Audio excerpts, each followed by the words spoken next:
Nuestra generación quiere aprender de historia, pero también escribirla. Queremos hablar de política e incidir en ella. Queremos escuchar, pero también ser escuchados. Foro 89.5, con Paco Vallejo y Manuel Galván. La historia es nuestra y la hacen los pueblos. ¿Qué tal? Muy buenos días, bienvenidas, bienvenidos a Foro 89.5, esta mañana del 15 de septiembre del 2022. Como siempre, un gusto llevar una emisión más de su programa, invitarlos para que participen con nosotros como cada jueves. En un momento más aparecerán los números en cabina. Buenos días, Manu, ¿cómo estás? ¿Qué tal, Francisco? Muy buenos días. Bien, muchas gracias. Gracias al auditorio por escucharnos, vernos en este día importante Patrio, para México, ¿no? Este día festivo que, pues bueno, no vamos a andar en el tema histórico como tal, más bien vamos a tocar un tema muy importante que sigue causando debate, que sigue pues implicando mucho análisis desde muchas perspectivas, que es la seguridad de nuestro país, sobre todo enfocado en dos propuestas muy importantes. Uno, que es la integración de la Guardia Nacional a la Sedena, y por otro lado ahora la propuesta del PRI, que también rompe esta alianza que tanto habían venido pues festejando la oposición, que es la propuesta de extender del 2004 al 2008 la presencia de las Fuerzas Armadas en nuestro país. 2024 al 2028. Sí, 2024. Sí, sí va a terminar en el 2024 y para el 2028, ¿es correcto? Sí, como hemos venido comentando, el actual gobierno federal ha colocado una serie de reformas. Ya hemos platicado sobre la reforma eléctrica en su momento, cambios a la ley, la reforma precisamente electoral, que esa está pendiente, y esta que también estaba dentro de la agenda, lo que sería la Guardia Nacional, darle un peso administrativo. No es un cambio, desde mi punto de vista, sustancial y significante, en el sentido de que la Guardia como tal... La esencia no cambia. Sí, exactamente, o sea, va a seguir haciendo los trabajos que hasta el día de viene haciendo. Sin embargo, bueno, vamos primero a los teléfonos para que nos... Los números en cabina, que es el 442-192-1293, y también pueden mandar mensajes al 4421-92-1200 con la extensión 37-120. Con mucho gusto, si no leemos sus mensajes, sus comentarios el día de hoy, la próxima semana empezamos precisamente con sus comentarios. Correcto. Sí, y decíamos que esos cambios a la ley, porque tal cual fueron cambios a la ley, transitorios como tal, el objetivo fue darle una cuestión administrativa a la Guardia Nacional. Evitar ese vacío legal que seguía operando como tal y que a la vez iba a llegar a un límite en el cual el ejército iba a estar en las calles y era anticonstitucional, ¿no? Como alguien sí lo hizo en el 2006. Sí, que se nos olvida que en el 2006 sale de los cuarteles el ejército, se integra a las tareas de seguridad pública. También ante una realidad inminente que ha sido el incremento de la inseguridad y de los delitos de fuero común, los cuales pues se tenía que atender de alguna forma, ¿no? Veníamos viendo esta tendencia al alza que se mantuvo durante el sexenio de Felipe Calderón, se mantiene durante el sexenio de Enrique Peña Nieto, y ahora pues digamos que se estanca y viene con una disminución muy, muy lenta, ¿no? Que también eso ha levantado fuertes críticas por parte de los opositores, diciendo que esta estrategia de abrazos y no balazos, que también me parece que es una forma demasiado simplista de llevar una política pública como es la inseguridad, ¿no? Pues sí. La seguridad pública del país. Y solamente para recordar, el presidente que esté en turno para poder solicitar el apoyo del ejército no lo puede hacer así nada más de una orden directamente del jefe de las Fuerzas Armadas. Tiene que pedirle permiso al Congreso, para eso somos una república, para esa división de poderes. Bueno, pues, como bien decías, en el 2006 Felipe Calderón en diciembre decide sacar al ejército sin esa previa autorización ni apoyo de la Cámara del Congreso Federal. Y en esta ocasión, para darle, el día de hoy ya se construyó la Guardia Nacional de 2019, acaba de cumplir sus 3 años. Ya tenemos esta guardia al menos en sus 3 años, hemos visto una guardia con un perfil militar, al menos las operaciones que se ha estado realizando. Sin embargo, se empezó a ver que muchos de los cuarteles en los cuales está la Guardia Nacional son de las Sedenas, o mucha de la parte de la nómina como tal. Hay una mitad aquí, otra mitad allá. Entonces hay un relajo administrativo. Y el objetivo precisamente de esos cambios de ley es que directamente la Guardia Nacional pertenezca a la Sedena, bajo el argumento, y lo pongo entre comillas y comillas grandes, que va a seguir bajo el mando civil, que en este caso es el presidente de la República. Pero bueno, eso es precisamente lo que está en discusión, y lo que sucedió ya en el 3 de septiembre, fue primero la votación, ¿no?, en la Cámara de Diputados. Sí, donde se aprueba, votan a favor de esta modificación, de sacar de la Secretaría de Seguridad, integrarlo a la Sedena. Sobre todo contemplando pues muchas situaciones también que son delicadas, ¿no? Hay que comentar que desafortunadamente en los estados la presencia policíaca pues no es suficiente. Desafortunadamente también lo que es la policía local pues a veces está vinculada, protege a ciertos grupos criminales, y esto ha permitido que, a pesar de que se invierten millones y millones de pesos en cuestión de seguridad, pues los resultados no se venían dando. Ahora, ¿qué está pasando? Que si sumamos lo que es la Guardia Nacional y la Fuerza Pública, en 19 estados hay mayor presencia de la Guardia Nacional que de policías. Entonces, si sacas a todas estas fuerzas de los estados, ¿qué van a hacer? De por sí estamos hablando de pues estados donde hay una situación muy comprometida, a pesar de la presencia de todos estos elementos. ¿Qué pasaría si salen de estos estados? Sí, y pareciera que ahí hemos observado un silencio rotundo de los gobernadores, que son de los que de entrada deberían de pronunciarse. Algunos se pronuncian ya cuando terminan el cargo, ¿no? Y no cuando estando en turno, cuando ya no se comprometen como tal. Pero creo que sí es importante, primero, ni el día de hoy ni siquiera la misma Guardia Nacional tiene el total de efectivos que requeriría en promedio por la cantidad de población del país. Y ni se hable de la policía, ¿no? Si eso nos vamos a policías estatales, hay una ausencia significativa y mucho mayor en el nivel municipal.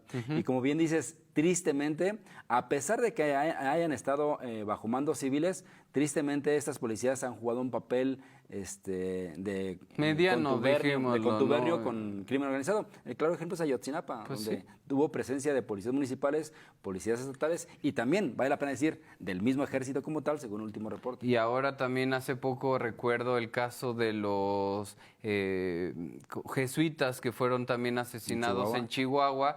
Pues cuando se empieza a investigar, pues estas personas que acabaron cometiendo estos delitos ya llevaban años moviéndose con completa impunidad, y esta es una realidad de muchos estados, ¿no? De muchos municipios donde pues han puesto en dilema ahora la cuestión de la seguridad, como comentan por ahí, esta cuestión de la militarización también es real, y entre comillas desde mi perspectiva, ¿no? Porque también hay que comentar que, por ejemplo,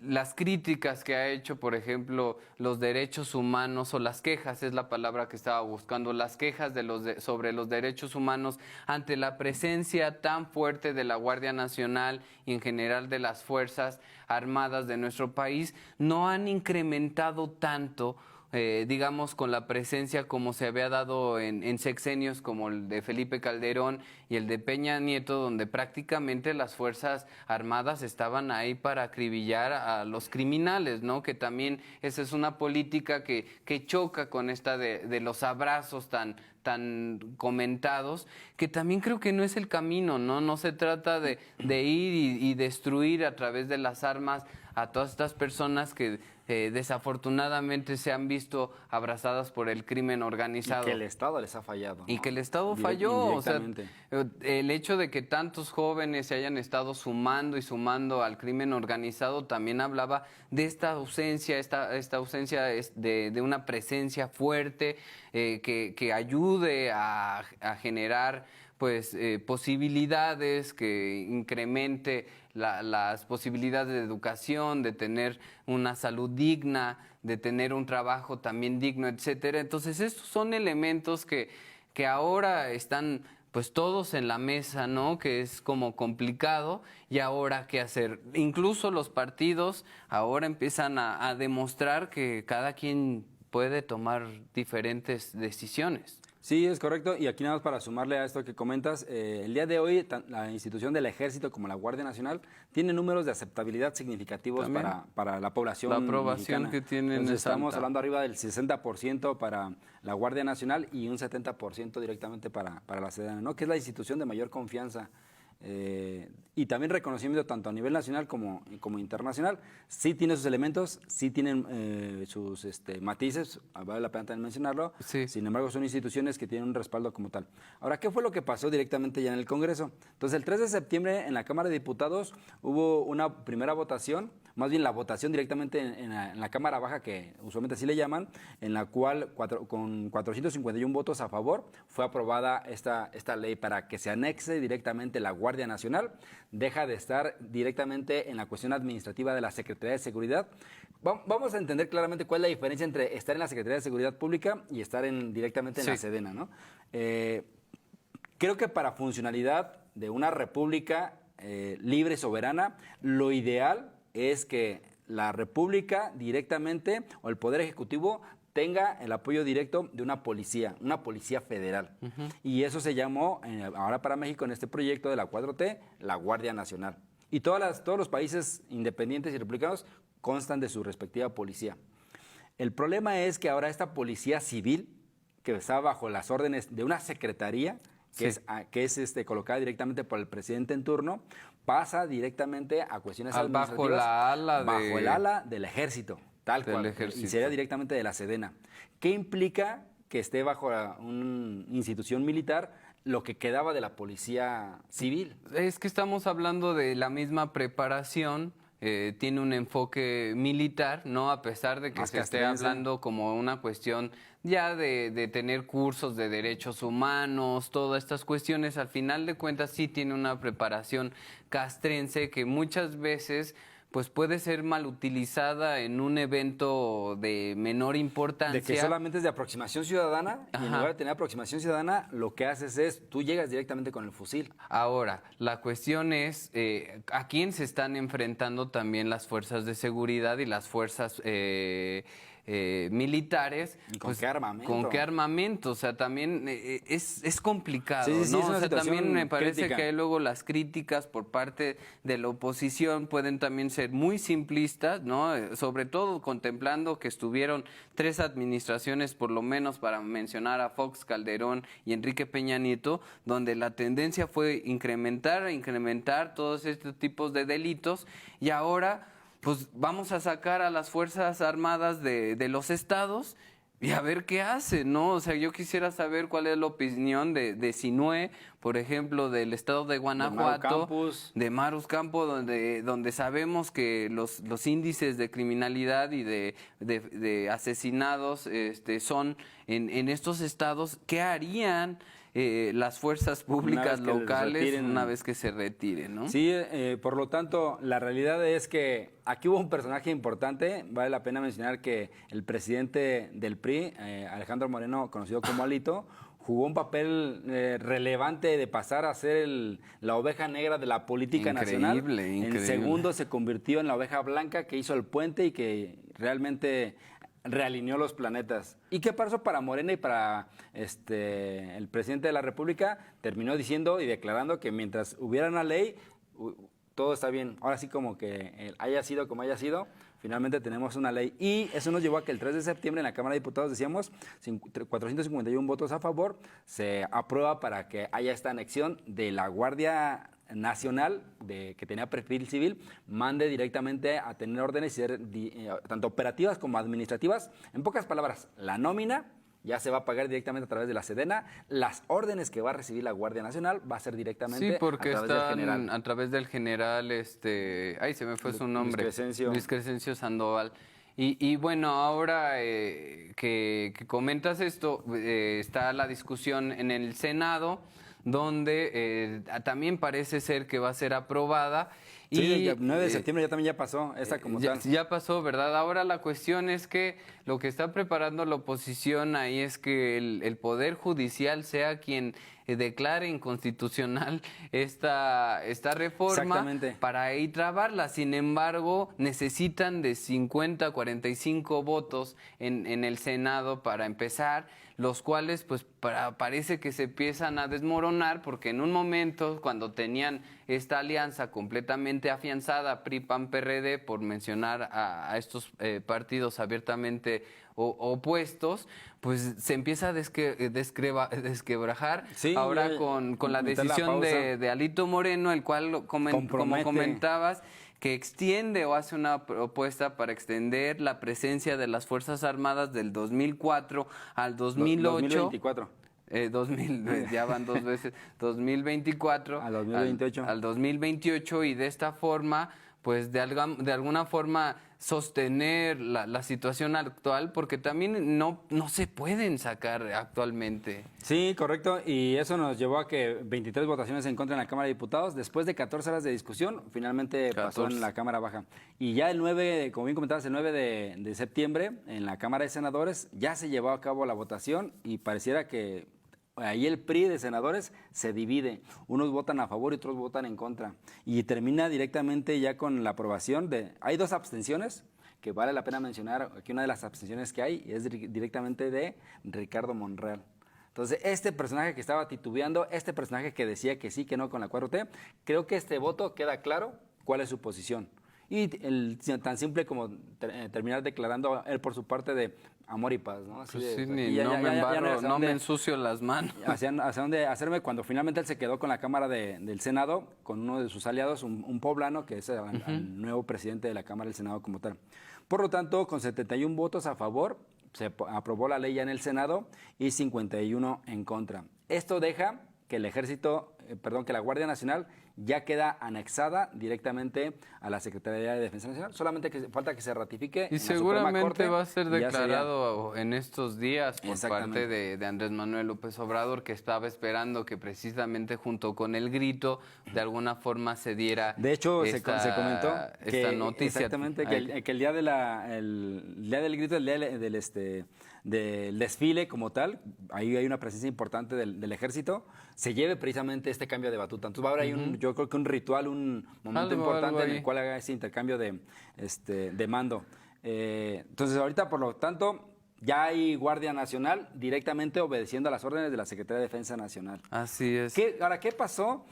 Que directamente con Alito, porque vale la pena mencionarlo, no solamente así de rápido. Sí, sí. Alejandro Moreno estaba siendo criticado, apabullado por la actual gobernadora de Morena de Campeche. Sacándole unos audios muy comprometedores en todos los sentidos, ¿no? Hablando de la corrupción, manejo incorrecto de los recursos. Una denuncia de su excompañero priista, el gobernador de Oaxaca, y la cual retiró. Creo que lo único que quedó directamente ahorita en la fiscalía es una denuncia federal que ahí sigue su rumbo. Pero pareciera que toda esta persecución o esta evidencia mediática se detuvo de una semana para otra. Sí, exactamente. Entonces, de repente hay unas imágenes y videos en las cuales el secretario de Gobernación le habla a Dan Augusto. Que parece ser que a partir de ahí cambia toda la postura. Exactamente. ¿No? Y después de ahí, Alejandro Moreno, Alito, se entrevista con el secretario el general del ejército, precisamente para ir colocando la agenda como tal. Que eso es es de llamar la atención, porque es el único grupo parlamentario que se ha juntado con con Sandoval, ¿no? No hay, ni siquiera los de Morena creo que han tenido este acercamiento. Entonces, ¿por qué se dio político directamente un partido de oposición con que se esté juntando? Porque además estamos de acuerdo que Sandoval no se juntó con estas personas sin el aval de Andrés Manuel López Obrador, no siendo Andrés Manuel López Obrador el jefe supremo de las Fuerzas Armadas. Sí, y ahí llevaba el regalo envenenado, bueno, no sé si regalo envenenado, pero finalmente llevaba ahí la extensión, ¿no?, de periodo por parte del PRI propuesta directamente a la Cámara, la cual fue bien recibida por Morena. Finalmente el ganón en el gobierno es Morena, el ganón es el presidente de la República. Pareciera, yo era entre ellos los que decía que esto no iba a pasar.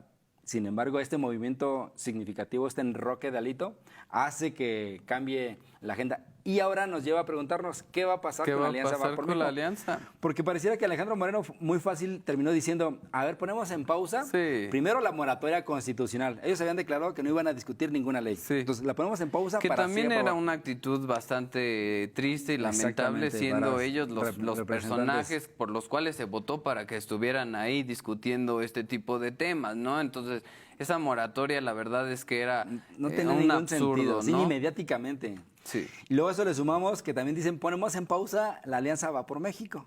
Entonces, esto hace, y con justa razón, hace que con justa razón, tanto el presidente del PAN como es Marco Cortés y del PRD Zambrano, digan, pues aquí algo se rompió. Aquí O sea, algo si se aunque lo rompió. pongamos en pausa, si volvemos a discutir, van a ser otras condiciones. O es probable que ya ni siquiera para las siguientes elecciones del 2023 vayamos juntos. Aunque también, bueno, ahí está también este debate y esta discusión. ¿Realmente les conviene al PRI estar aliado con el PAN y al PAN estar ¿Han aliado ganado con algo? el PRI? ¿Han ganado algo? ¿Qué beneficios le ha dado, por ejemplo, el PRI al PAN, no? Sí, Que no. parece que el PAN tiene como más definido su proyecto. Bueno, ellos han establecido sus posturas desde siempre, ¿no? Muy se conocen, claras. exactamente. Y se conocen, y la verdad Y es hay que población que se identifica claramente Sí. con este partido, pero ahora con la alianza creo que hay una sobre ausencia. todo la postura del PRI, ¿no? Porque la historia y todos los estatutos, la forma en que se define, pues más bien suena muy contradictoria en esta alianza con el PAN, ¿no? Entonces, pero también el PRI, que digamos así como mucho aporte hacia el PAN no lo ha hecho. Ahí Sí, más sí, bien no. nos muestra pues la carencia de oportunidades que hay de ir de forma independiente. No es vamos a Los sumar números de no les donde dan. sea para intentar sacar un poco de las elecciones que vienen. Vienen dos elecciones muy importantes, sobre todo la del El Estado de México, el estado más gobernado Con mayor población. con mayor población. Entonces será muy interesante qué sucede. Para el 2024, pues parece que esta alianza se empieza a desmoronar y ahora qué va a suceder. Sí, ahí algo quedó fragmentado. Yo creo que en su momento tanto Zambrano del PRD como Cortés le van a cobrar la factura a Alito. Si no es que directamente ya del PRI hay una implosión y directamente ya hacen la orilla a Alejandro Moreno. Ahora, ya para cerrar el tema que empezamos, que era la seguridad de nuestro país, bueno, quedan 2 años, al menos en la administración de Andrés Manuel López Obrador. Hemos dudado todavía mucho de la política que estableció, ¿no? Sobre todo por los pocos resultados que En esta materia. ha dado en esta materia. Sin embargo, pues ya consolidado, ya sin excusa, ya teniendo todos los elementos que exigió, ¿no? Esta última reforma era una de las que decía que no quería dejar sueltos, este cabo suelto. Entonces será muy interesante ver si para estos 2 años que vienen se notan los resultados, si no será muy importante volver a atender el tema de por dónde Sí, y encabezar él declaró en esta cuestión de la semana que seguridad. ya sentía y ya empezaba a ver que empezaban a domar al crimen organizado. Entonces, esperemos que realmente esas palabras se conviertan en realidad, porque ha habido momentos en los cuales hay una pausa y de repente hay una se disparan escalada de forma significativa. Entonces, esperemos que ya tiene la Guardia Nacional, que era el proyecto, ya tiene esta anexión a la Sedena. También hay una elementos. mayor presencia ya con los cuarteles, ¿no? De la Guardia Nacional, que también la presencia en regiones donde había un vacío de autoridad Sí, completo correcto. será importante. Y ahora creo que en un primer momento fue de contención y ahora creo que se empezarán a dar los pasos adelante, ya apretando un poco más a la delincuencia organizada. Sin embargo, es fundamental que haya resultados contundentes en estos 2 años. Parece ser que ya no va a cambiar, ya a estas alturas ya pedir un cambio será Un poco difícil. muy complicado. Sí, y ahí nos me gustaría sumar para ir cerrando que esta ley finalmente va a favorecer al gobierno de Morena y al gobierno de López Obrador. Sin embargo, creo que se queda ausente al no pensar en profesionalizar a las policías estatales y a los policías municipales. Creo que una ley apoyada junto con esos cambios hubiera sido lo ideal, para que a la par ir institucionalizando estos cargos municipales y estatales. Pero bueno, Así es, pues bueno, se nos ha acabado un programa más de Foro 89.5, invitarlos a que nos vean, nos escuchen los jueves a las 9 de la mañana y por YouTube nos encuentran como Foro 89.5. Hasta la próxima. hasta la próxima, buen día. Nuestra generación quiere aprender de historia, pero también escribirla. Queremos hablar de política e incidir en ella. Queremos escuchar, pero también ser escuchados. Foro 89.5, con Paco Vallejo y Manuel Galván. La historia es nuestra y la hacen los pueblos.